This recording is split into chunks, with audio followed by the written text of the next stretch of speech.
That might be the least productive thing you'll see all year. Hi, my name is Mark Rogers. I teach at Meridian World School in Round Rock, Texas. I just like teaching, so throw it at me and I'll teach it in front of students. That's my passion. Many of the students that you see behind me. This clip is from a video showcasing the winner of the 2017 HEB Excellence in Education Award. The teacher that won it was a guy named Mark Rogers. I first heard about Mark Rogers when I stumbled on a YouTube channel where he was taking a popular song at the time and turning it into a math song for his students. Triangle style. Nowhere to start, they call it a triangle because it has three angles that add up to 180. We need to classify, of course we gotta organize. Let's do it first by sides. And so this was back in 2015, and I found out that Mark actually lived in the Austin area. And so I reached out and said, hey, I have a bachelor's in sound recording technology if you want to come over and record another song for your students. Area, who knew? Rectangles going through would be close but untrue. If we could just get the limit to approach infinity, we could calculate the. And as fun as the math rapping videos are, the most interesting thing that Mark's been experimenting with in his teaching career is this idea of looping. Looping is when you take a substantially similar cohort and teach them for at least 2 consecutive years. So for example, if you're a teacher teaching 4th grade, and you decide you want to loop with your students, you go up with them to 5th grade with most, if not all, the same students. And so I sat down with Mark to talk about and explore this idea of looping because he's about to start a new project where he is going to begin as a kindergarten teacher and stay with the same group of kids all the way through 12th grade.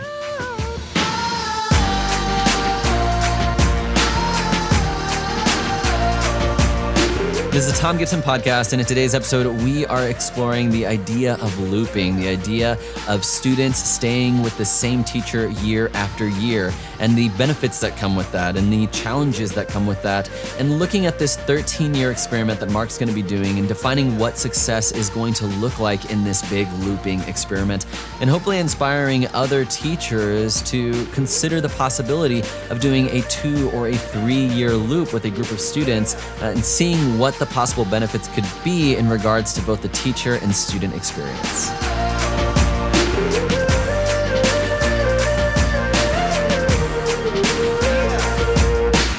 My name is Mark Rogers. I am a K-12 educator, and I do mean that.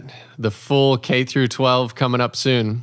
I have experience teaching 7th through 12th grade, but next year we begin the journey. Kind of share that story of what your experience has been so far with looping.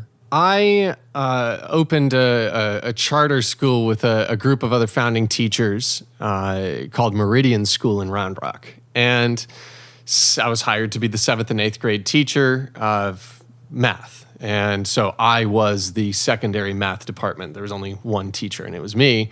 And so I taught these kids 7th and 8th grade math. And then the next year, I taught 7th, 8th, and 9th grade math, which meant that my original 7th and 8th graders were now 8th and 9th graders, and I got to teach them again.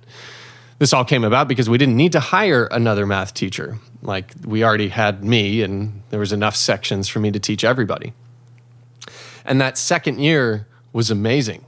And I had taught using the current model where you just teach for 1 year and then you don't teach those kids again. And so I was a little bit confused why everything was so much easier. Like, it's like, wow, there are not many discipline problems this year. Students are showing up on time. They know what to do. We have really good rapport. What's the secret? And so I kind of tripped into this accidentally. And so the next year when I was the 8th, 9th, and 10th grade teacher, and I'd been teaching 2 of those grades worth of students for 3 consecutive years, that's when the real magic happened. And I said, all right, so looping that's how we have to do it. Like, it's a really magical experience, and having the opportunity accidentally to do it at Meridian has shaped my entire educational career. If you're a teacher listening to this and you're saying, yeah, I've been teaching in the typical manner where I'm a content specialist and students flow through me year to year, you say to yourself, well, what are my first weeks going to look like? And you honestly, you might feel a little rough about it. You're like, well, I've got to get to know everybody's name. I have to know their learning styles. I have to get them to buy into the class because we need willing subjects in order to impart some knowledge. And the best part about looping is you have none of that.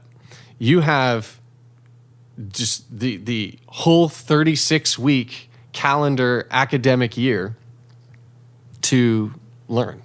You don't have any of this transitional time where you're like, oh, I've got new faces in here that I need to contact their parents and write notes home. And there's just none of that. It's like you have an extra 2 weeks of instruction every single year. So that's 2 weeks per year. So you imagine if you do this for 3 or 4 years, I mean, you're actually like squeezing an extra quarter's worth of instruction in, and that becomes really powerful when you're trying to, academically raise the level of your kids. I was just having coffee with a former parent of mine, so that sounds weird. The former student's parent that I used to teach for 4 consecutive years, and he was telling me about their experience. He was a diplomat in Latvia. So I taught Chris for 4 years, and then you told me that was similar to what he experienced when you were in Latvia. Can you tell me a little bit about that education system? Yeah, they have something in Latvia, and it's fairly common where you have a teacher that sticks with a class of students from ages, or not ages, but grades 1st through 4th grade. And in fact, they have a term for it, and the term translated in English would be the one that grows them up. Oh, cool. Yeah, and I figured you wouldn't understand the Latvian term if I said it in Latvian, but the one that grows them up. And it's really a cool idea that this teacher is really invested in this group of students. It's almost like a cohort situation. And some people say, well, what happens if you What were the biggest challenges that you faced in the time that you've had so far? Challenges don't come from the student side, if I'm being perfectly honest. Like, everything gets easier year to year. The challenge comes from the administrative side, where you're starting to get pressure to stay in certain grades, or if you're wanting to come back down to start a new loop, you're starting to run into some resistance. So my biggest struggle was actually trying to convince the leadership at my school to let me do a bigger loop. So I had done 7th through 12th, and now I wanted to do K through 12, and I ran into quite a bit of resistance there. That was a struggle. And what about the content? I can imagine that being like just year after year, you don't really get to refine what you've been doing in the past because you're just kind of moving forward, doing new stuff. What was your experience with that? Yeah, great point. That is challenging for sure, but it's something that is more than balanced out by not having to learn the names, learning styles, and families of new kids. So I actually see that as a wash at best, because I may have to learn a new intriguing way to teach the Pythagorean theorem, but I would take that every day in lieu of having a full classroom of new kids. And this sounds really silly saying it takes a lot longer to learn a person than it does to learn, Pythagorean theorem, right? Like, you can... Well, and loyalty isn't built in a day, and have students feel loyalty to you makes your job a lot easier. So once they're loyal to you and they want to please you and they want to work hard for you, that's a large part of your job, I think. And so it's like everything happens with relationship. It's like that in business. Everything happens with trust. If you trust someone, if you have a relationship with someone, you can get something going. Yeah. If you don't have trust, you don't have a relationship, it is so hard to move anything. Yeah. And it's really Did you ever have students in your classes that you felt weren't a good fit personality-wise, that they just ended up having to stay through the entire loop? And what do you do in that situation? So I'm currently moving schools. So I was at a school named called Meridian, and I'm moving to a school called Austin Achieve. And so I was cleaning out the boxes and boxes and boxes. I'm a giant pack rat. It's a problem. But I had these notes, and specifically from this one student, we'll call her Tori, And I have this note from her from when she was in 8th grade. And I was like, why did I keep this note? Because it's an apology letter. She says, I'm sorry for acting out in class. I'm sorry for not participating. I promise I'll be better in the future. And it was just a really strange note because I don't know why back then I would keep it. And I realized only afterward, I was like, oh, this is amazing, Tori. Tori, who graduated and took the higher level math course and did really well on it and is being successful at the university level. I kept that note because I knew that she was going to make it. And even though we had a personality conflict the first couple years, I knew through positivity and just continuing on together that we were going to get through it and that we were going to have a great relationship at the end, which we did. So yeah, you'll initially have personality conflicts as you get to know somebody, but people mature over the years, myself included. Like I'm basically like a 14-year-old kid at heart. So, I have a lot of room for maturation to go. What have you noticed as far as this student experience sticking with you from 6th grade all the way through 12th grade, at least in all their math classes and some other classes they may have had with you? Yeah, when you ask students, how do you feel about this? It's tough to get away from the confirmation bias because students want to please teachers. They want to do well. So I typically haven't heard, oh, this was absolutely terrible, and I can't believe I had to go through it with Mr. Rogers year after year after. Is it possible that somebody's thought that? Sure. But it hasn't manifested itself ever. And even students who struggled with me initially, I mentioned one student, Tori. There's another student who we didn't quite understand each other the first couple years, but we just kept trying to be positive. And she actually said the sweetest things about our class. The funny story about this is that H.E. Buddy, the bag of groceries, dressed like costumed character, comes into my class last March and is like, hey kids, Mr. Rogers won the Rising Star of Secondary Award. And they're all cheering and they brought a pineapple and some H-E-B cookies and stuff. It was really hilarious. My students were really into it. But they also brought a professional photographer and videographer and interviewer. And so they interviewed me, but then they said, we want to interview one of your students. And I look across this room, 25 faces who I've known for 6 years and taught for 6 years. I'm like, I can't choose anybody. Let's go to random.org/lists. I toss everybody's name in there. I click randomize, and Melanie comes up. And Melanie's a student where we didn't quite understand each other the first couple of years. And that's, but again, I'm saying, that's okay because people mature and you start to learn. It takes time to learn people. So if we had only had 1 year together, it would have just been that 1 year, gone. But because we were able to learn from one another, she became extremely successful in my class because I got to adjust my teaching methods to suit her personality and her learning style. So knowing that she was going to go back there, I was like, this is going to be a very honest response about how looping was with Mr. Rogers. He's really fun and interactive. It's been interesting because he really knows you. He knows where your strong suits are and what your weaknesses are, and he'll find something that could apply to the world in general, and he'll make a problem out of it. So that way it's more relatable to us to understand. He's a very good teacher, very helpful, very caring. It was really touching to hear it. Yeah, hearing you talk about that, it kind of helps me. It makes me think that the students being with you through this whole process, it almost teaches them how to be in a committed relationship because they know that they are with you. It's not one of these things where they bail when it gets too hard or where they bail when they don't like you anymore.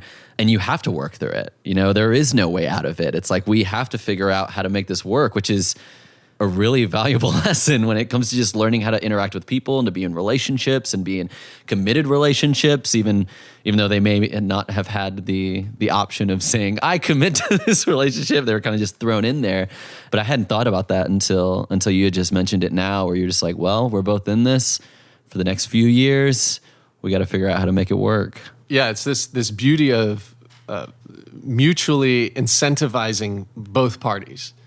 So you think about a teacher, and let's just say that I had a really challenging student in my class, and it's mid-March, like after spring break. We come back from spring break, and this student acts out or doesn't show proficiency on some learning objective, and you're like, oh, I've only got 2 more months with you. Like, how many teachers have said that in the past? It's subconscious. I mean, it's like teachers are really wonderful people, but we're human too. And so you have this subconscious creep into you that's like, well, there's light at the end of the tunnel, but that light is you're not going to have to teach this student anymore. It's a pernicious subconscious feeling that no teacher likes to have, but you still have. And then all of a sudden you flip that on its head and you're like, no. It's not 2 more months. It's 14 more months, 26 more months, 38 more months with this student. You're going to figure it out, and you're going to figure it out that week. You're like, oh, you're back from spring break. Maybe you didn't do enough exercises over, or you had some attrition in this learning objective. So let's spend some time together. The student's going to think the exact same thing. You know, if they don't reach a learning objective with 2 months left of school, they're going to be like, oh, God, just get me out of this class. I've got 2 more months with, Mr. Jones or whoever. I just got to go. All of a sudden, 14 more months, 26 more months, 38 more months, they're like, well, I guess I'm just going to figure this out because I have to. And so you have both parties very strongly incentivized to figure this out, and that's the power of looping. You're getting ready for a new project. What's your next looping project? So the 7th through 12th secondary loop taught me a lot. It taught me that it's all about relationships, that teachers can learn new content, and if you really want to prove that this works, why not do the thing that's never been done before, which is take a class in a modern environment, like in this century, and say, let's go K through 12. Through all of my research, I can't find an instance where it's been done before, but I know it was done early in the 20th century. I mean, you had one-room schoolhouses where kids were taught by the same person for years and years and years. But in a modern schooling environment, because of our culture of being content specialists where kids flow through us, it's just never been done. So that's the project. I am going to teach kindergarten for the 2018-19 school year, and then first grade, and then second grade, and then we're going to go all the way up to high school. And those babies next year, they're going to graduate. They're going to make it. Class of 2033, here we come, Thom Gibson. So what is success going to look like for you in this? Success is being able to add, because 13 plus 2018 is the class of 2031. So I just realized that it's not the class of 2033. It's the class of 2031, Thom Gibson. Here we go. Woo. Okay. I was a math teacher last year, and I guess my skills have eroded in this first week of summer. Success is going to be first and foremost about those kids. What can we do to improve the lives of those kids? And the metrics that you're going to look at are going to be attendance, discipline referrals, reading level growth, and matriculation into high school, matriculation into university. Those are the things that we're going to be measuring over the years. The second one, this is kind of like the first goal was 1A. 1B is, how do I raise awareness for this? Because in my heart, I believe this is the magic. This is how we improve American education.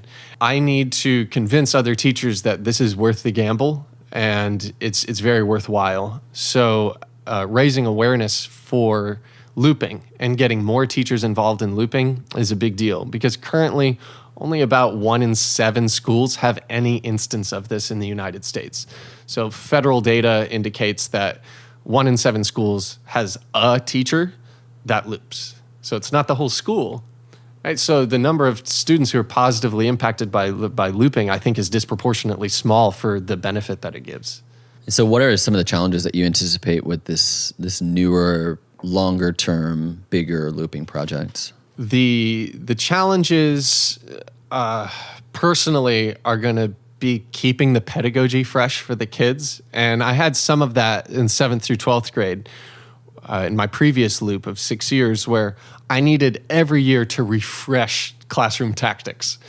Now, your procedures can be the same and your content's going to be a little different, but the way you deliver it, they want to have some expectation that it's going to be similar because people like routine, but at the same time that can get boring. So for me, 13 years of professionally developing myself to where I have an infinite bag of tricks like slung over my shoulder. I'm like, oh, this isn't working. Well, what about this today? Like I have to have that very well stocked. So continuing to do training, to interface with quality educators like yourself, and just getting new ideas to toss into the classroom is going to be pretty challenging, but I'm excited about that challenge. And what are some criticisms that you have heard about looping, whether people saying it's not helpful or it's harmful, or what are criticisms you've heard and how would you really address those?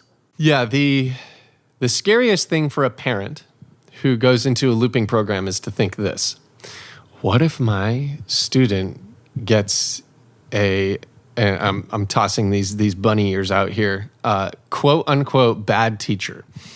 And the reason I say that is because I think people get into teaching with good intentions at heart, but they're just not trained properly in many of the cases. And I've known some teachers who have not been successful, and it's not because they didn't love kids or want to do a good job. They just didn't have tactics that could work in the classroom, and that's a training fault. It's not necessarily their fault.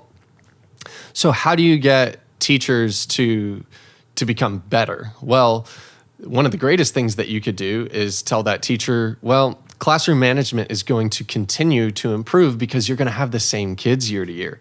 So in year 2, the students already know that teacher, and the teacher's going to know that student. So that second year teacher, if they struggled the first year, will have a much stronger second year because they already know those kids. Then they can focus on the pedagogy, like the content delivery, and they can focus on professionally developing themselves. So I don't think that argument holds a lot of water because first and second year teachers struggle all the time, but the way to make their lives easier is to actually send them up with the students so they get those students a second year, and then all of a sudden classroom management is much less of an issue. And what about the content being, you've never taught kindergarten, first grade, second grade, and so that'll be all new. Are you worried about that aspect of it? Is like, you're not going to be a first year teacher in the sense that you know how to manage a class and you know how to structure your own professional development. But are you worried about being first year in the sense of each one of these years is going to be content-wise the first time you're doing this? Yeah, this is where a team becomes very important. So I'm not doing this on my own. And the team that's been hired at Austin Achieve is extremely strong. And so there's experience at every single grade level. And being able to if I'm having trouble coming up with an exciting way to describe government to students during a civics lesson, I can talk to one of my colleagues and just crowdsource that lesson. The internet, right? Like so there's plenty of really engaging activities that I've found in terms of resources online. So the content is also something that we're all familiar with, like the K through 5 Texas Essential Knowledge and Skills. Those are all doable for us. This isn't like me trying to do implicit integration with calculus where it's going to take me 45 minutes just to understand how to do it before I teach it. This is going to be like, well, here's the objective. So substantially all of my time is going to be thinking about how do I creatively deliver it.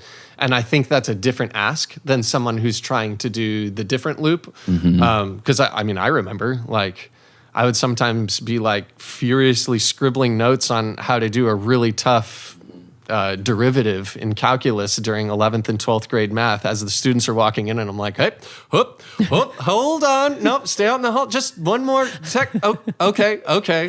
Yeah. Come on in. I know exactly what I'm doing.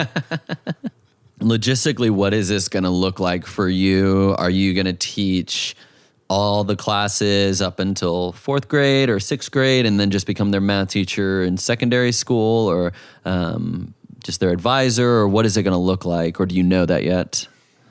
Yes. So I will teach all of the classes, likely with the exception of our specials classes, which we can think of as like art and music, PE.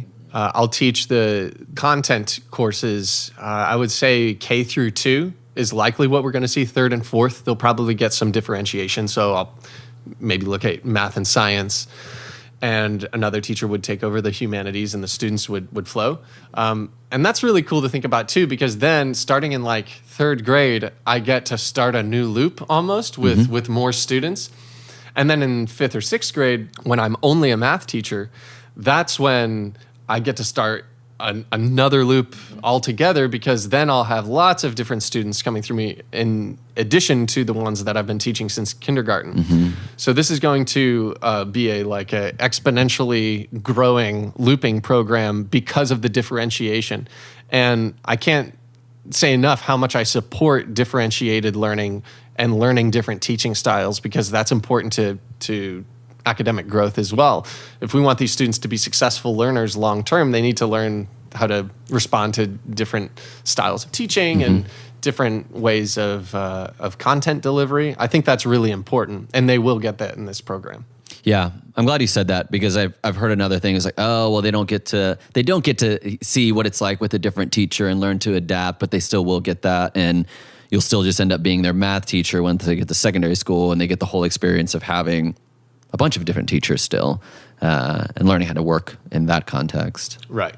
What type of teacher is looping for? Is looping for all teachers? Do you think all teachers should try something like this, or is it a specific type of teacher? Are there different types of looping? I would say that looping is for most teachers, because most teachers are here to make a positive impact on the human in the classroom. However, and this isn't a bad thing, some students are content masters who engage highly with the content. And they're special teachers as well. I would say looping's not as much for them, because that would mean that they would be going to potentially different higher or lower content levels based on what their mastery is. And there's a teacher at my old school who said that, she had 2 master's degrees, in a certain content level. And like, I was like, okay, I understand. Like, you're really passionate about this specific language. This was a French teacher.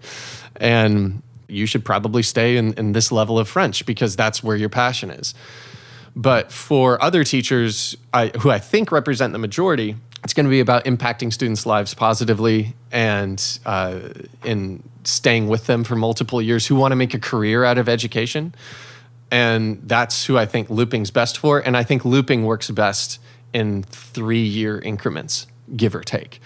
So the reason it's called looping is actually because if you were, say, a 6th grade teacher, you'd go up 6th, 7th, 8th, and then come back down, and then teach a new cohort, 6, 7, 8, and come back down. So you get that loop. So even though this project I've dubbed Loop 13 because it's K through 12 or 13 years of education, it's technically not a loop until I come back down. The issue is I'm going to be like 46 when this ends. So if I actually do a loop and do it again, I'll be like 60. But if a teacher was interested in trying this, experimenting with it, whether at the elementary, the middle school, or the high school level, what would be a good starting point? How would they go about trying? What kind of conversations should they have? Do you have any advice on how to have that conversation with administration? I think that the pushback I've gotten from my administrators has shown me exactly what you need to do. And it's with forethought.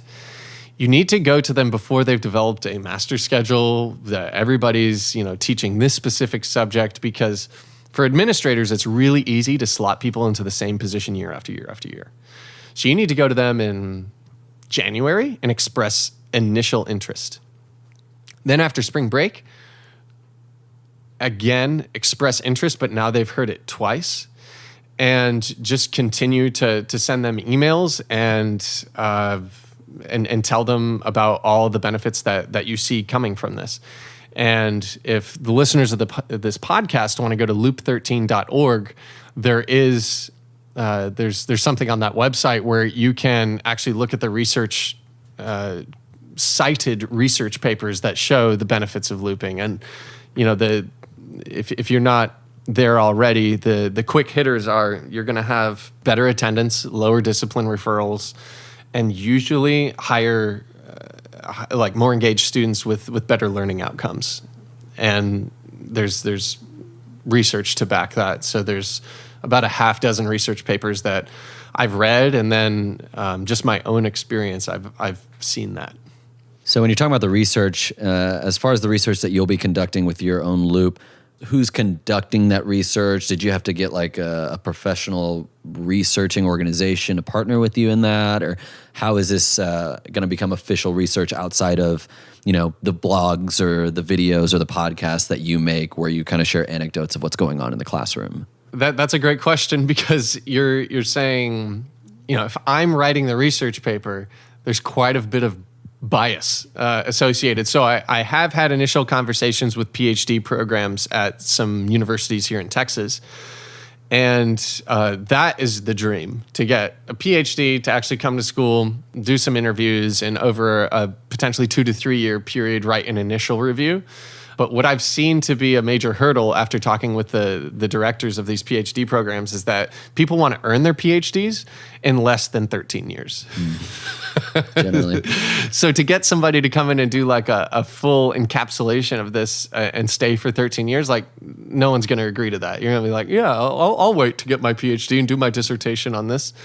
So these are going to be like more compartmentalized research papers. But the most important thing that I'm going to do to ensure that there can actually be a 13-year study on this is that all of the data there can be no manipulation of data. So attendance records, discipline referrals, and grades, those are official state documents, basically, that I can't alter. So we're going to do research on that. And then in terms of like the qualitative stuff of getting students to respond, how do you feel about your learning progress this year, and relate that to a control group, for example. That's part of a broader conversation that I'll need to have with PhD programs. But in terms of just getting like the simple, raw, like official data, that'll be available over the 13-year period that hopefully somebody writes a paper on. But if no one does, then I will, and I'll just have to put a giant disclaimer on it. And so with your move to the new school, how is the demographic changing from your previous school to your new school? And do you feel that that's going to have a significant impact in any way to your previous experience with the new experience? Yeah, the demographic change is pretty big. We had great cultural diversity at Meridian School at extremely low poverty rates given the community we were in. So 8% of our students were eligible for free and reduced lunch. And at the new school, Austin Achieve, it's the opposite. So it's any given year from 95 to 98% of students will get free and reduced lunch. And that's one measure of socioeconomic status. And that being said, kids are like the greatest, right? Like they all have something very special to bring. So I don't think that the demographic change is going to, if anything, I think it's going to prove that this can be even more successful. Because what you're saying is, I'm going to get some kids who potentially come from challenging circumstances, and I'm going to give them a rock for 13 years that is unwavering, always positive, and there to help them. And I think that helps anybody, but I do think that this is going to help those kids too. Well, Mark, do you have any last statements, last words, parting thoughts for those listening? Give it a shot. Just one time. It just takes one time. Then you'll be addicted forever. Hopefully you've never heard that before. But in this context, you really should just try it once. Thanks for listening. Thanks, Mark. Step 1, you take your function and pretend it was the derivative and say, how'd we get? If you'd like to keep up with Mark's Loop 13 project or look at some of the research that he was referring to, you can go to loop13.org. You can also find him on Twitter at RogersMarkD. That is it for this episode of the Thom Gibson Podcast. And if you enjoyed this podcast or think others may enjoy it, then consider leaving a rating or review on Apple Podcast or Stitcher or wherever you listen to your podcasts. And thanks so much for listening, and hopefully I'll see you in the next podcast. Let the function guide your way, yeah. Integrate, evaluate, you know. And every step you take